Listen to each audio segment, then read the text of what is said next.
हर 3 महीने में हम लोग कार्यसमिति की बैठक करते हैं, उसकी बैठक भी है। लेकिन थोड़ा इस बैठक का परिवर्तन यह है कि इस समय पूरे राष्ट्रीय स्तर पर कार्य समिति की बैठकों का विस्तारीकरण किया गया।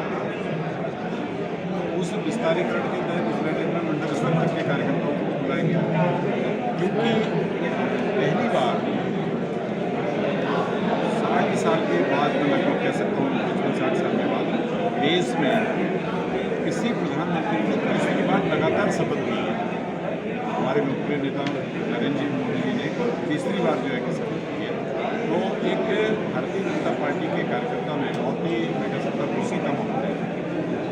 और साथ ही साथ कार्य समिति के माध्यम से हम अपने कार्यकर्ताओं को ये संदेश देना चाहते हैं, जिस तरह से हमारे आइडियोलॉजी का विस्तारीकरण हुआ, उस विस्तारीकरण के तहत प्रदेश के अंदर जो डबल इंजन की सरकार प्रदेश में है, उसका लाभ जनता को मिल रहा है।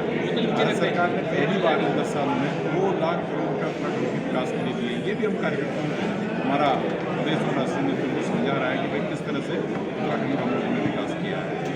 और माननीय मुख्यमंत्री जी ने जो उनके 2-2.5 साल के कार्यकाल का विषय था, बहुत विस्तार से उसको समझाया है। केंद्रीय मंत्री अजय टंडन जी, जिन्होंने अपनी बात में पूछा कि आने वाले समय में और हम उत्तराखंड के लिए पर्यटन के क्षेत्र में, ऊर्जा के क्षेत्र में, शिक्षा के क्षेत्र में, सड़क परिवहन के क्षेत्र में क्या क्या कर सकते हैं, क्या हमारी योजना है, क्या हमारा रोड मैप है, वो सारा विस्तारीकरण से उन्होंने समझाया। और उसी तरह अध्यक्ष जी ने कहा कि भाई आने वाला जो समय है, इसमें स्थानीय निकाय के चुनाव है, जिला पंचायत के चुनाव है, कॉर्पोरेट के चुनाव है, उसमें कार्यकर्ता को जुटना है, उसमें कार्यकर्ता को लगना है। और ग्राम सभा से लेकर लोकसभा तक भारतीय जनता पार्टी का पर्चा होना चाहिए। ये सारे विषय भी उसमें आए हैं।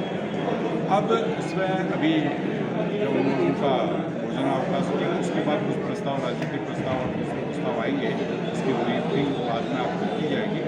कुल मिलाकर जब ये कह सकते हैं कि कार्यकर्ताओं में इस तरह की जब कार्यक्रमों का आयोजन होता है, तो एक जोश, एक उमंग, एक उत्साह पार्टी को लेकर के होता है। वो जोश, उमंग और उत्साह लेकर के भारतीय जनता पार्टी के कार्यकर्ता जब अपने अपने क्षेत्र में जाएंगे, निश्चित तौर पर जन समस्या है उनका भी निराकरण करने में सार्थक रहेंगे। और साथ ही साथ पार्टी के विजन को और पार्टी की आइडियोलॉजी भी बहुत तेजी से आगे बढ़ाएंगे, जिसका परिणाम हमको ग्राम सभा से लोकसभा तक मिलेगा।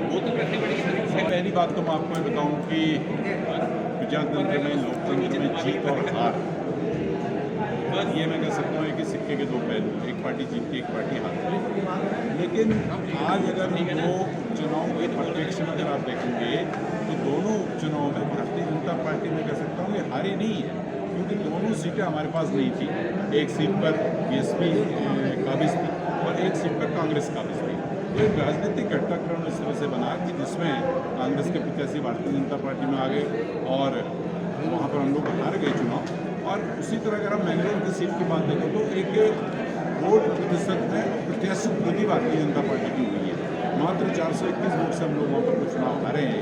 इससे पहले का अगर ट्रैक रिकॉर्ड देखेंगे, तो मैंगलोर की सीट में भारतीय जनता पार्टी हजारों वोट से हारती थी और एक आध बार ऐसी स्थिति आ गई कि उन्हें जवानत खोलने बचा। इसलिए आज हम कह सकते हैं कि मैंगलोर में भारतीय जनता पार्टी ने बहुत अच्छा चुनाव लड़ा। तो बद्रीनाथ की सीट को हम लोग हारे हैं। तो इस विषय के लिए अध्यक्ष जी ने स्वयं अपने विषय में कहा है कि हम दोनों विषयों की भी समीक्षा करेंगे। अगर हम हार जीत दोनों ही समीक्षा हम लोग करते हैं, तो उसकी भी समीक्षा होगी।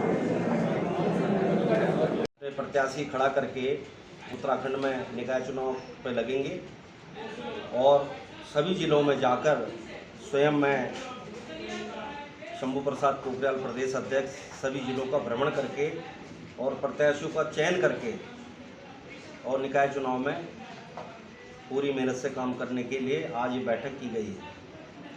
क्या सर निकाय चुनाव में क्या सभी चुनाव लड़ेंगे? जैसे माननीय राष्ट्रीय अध्यक्ष जी का आदेश हुआ था, अभी मेरी मुलाकात हुई थी उनसे पिछले हफ्ते, तो वो सारा डिटेल आपको फिर बाद में दोबारा प्रेस करके प्रेषित करेंगे।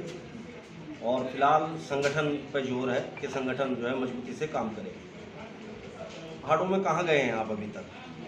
पूरा उत्तराखंड में। तो आपने देखा होगा उपचुनाव हुआ था बागेश्वर में, लगातार हमने अच्छा प्रदर्शन किया था वहाँ पे।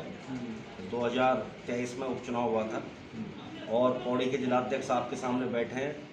बागेश्वर से जिलाध्यक्ष बैठे हुए हैं, पिथौरागढ़ से बैठे हैं, सभी लोग काम कर रहे हैं। मेरा कहने का मतलब है कि सांगठनिक इकाइयाँ नहीं है उतनी मौजूद। नहीं, workers जिला नहीं है। अध्यक्ष वहाँ घोषित कर दिए गए हैं। संगठन भी बहुत जल्दी आपको दिखाई देगा, ऐसा नहीं है, थोड़ा समय लगेगा, तो मेहनत कर रहे हैं।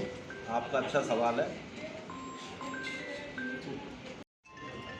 जब हम समाजवाद की बात करते हैं तो समाज में एक बात जाती है कि समाजवाद का मतलब क्या है, और हमने राजनीतिक दल किस उद्देश्य से बनाया है इसकी जानकारी भी हमको समय समय पर मिलनी भी चाहिए और देनी भी चाहिए। बहुत से नए बंधु आते हैं, उनको इस बात की जानकारी नहीं होती है कि मुख्य रूप से समाजवाद क्या है और समाजवाद प्रति संपर्क की इस समय जो हमारे सामने है नगर निकायों के चुनाव की। तो मेरे जिले में 3 विकासखंड हैं, 2 नगर पालिकाएँ, 2 नगर पंचायत और 1 नगर पालिका है। तो वो 3 नाम मैं यहाँ पर बताना चाहता हूँ। बागेश्वर नगर पालिका से जीवान मलवा जी हमारे पूर्व जिलाध्यक्ष भी हैं, जीवान सिंह मलवा जी। तो निकाय चुनाव कोर्ट ने कहा कि आप सितंबर और अक्टूबर में निकाय चुनाव घोषित करने की तिथि घोषित की जाए, तो उसी के वो लेकर के कि किस तरीके से हम लोग निकाय चुनाव में अपनी भागीदारी करेंगे, इस संबंध में इस मीटिंग को कार्य समिति को बुलाया गया है। अभी 2 उपचुनाव हुए, बद्रीनाथ और मंगलौर का। बसपा कहीं रिकॉर्ड में नहीं आ पाई, और सॉरी सपा कहीं रिकॉर्ड में नहीं आ पाई। क्या कुछ कहना चाहिए? नहीं, सपा का देखिए, ये तो हमारा कांग्रेस और उनके साथ अलायंस था। ये जो लोकसभा के चुनाव थे उसमें अलायंस था, तो यही हमारे जो राष्ट्रीय अध्यक्ष थे उनकी तरफ से हमें यही आदेशित हुआ था कि भाई कांग्रेस को सपोर्ट किया जाए, तो उन्हीं को सपोर्ट किया गया। तो इसलिए इसमें इस समय भागीदारी हुई थी। किस रूप में देखते हैं इस जीत को आप दोनों सीटों पर? नहीं जी, देखिए, जनता बदलाव चाहती है, और जो तानाशाही जिस तरीके से चल रही है उस तरीके की तानाशाही से जनता त्रस्त है। बेरोजगार युवा जो है वो बहुत त्रस्त है, बहुत परेशान है। आप जगह जगह चले जाइए, अभी तक देखिए आप कई सारे रिजल्ट हैं, चाहे आप केंद्र में देखिए CUT का अपने दिल्ली यूनिवर्सिटी के लिए बच्चे अपने भविष्य के लिए इधर उधर दौड़ रहे हैं कि रिजल्ट नहीं निकल रहा है। नीट में आपने देख लिया कितनी धांधलीबाजी हुई, CUT उसका देख लिया, नेट का देख लिया, उसमें आपने देखा कितनी गड़बड़ी हुई। तो बेरोजगार युवा परेशान है, उनकी वजह से उनके पेरेंट्स परेशान हैं। जिस तरीके से महंगाई बढ़ रही है, आज आप देख लीजिए सब्जियों के भाव देख लीजिए, चाहे थोक किसी उसमें देख लीजिए, हर तरीके से हर व्यक्ति, हिंदुस्तान का हर व्यक्ति परेशान है तानाशाही से।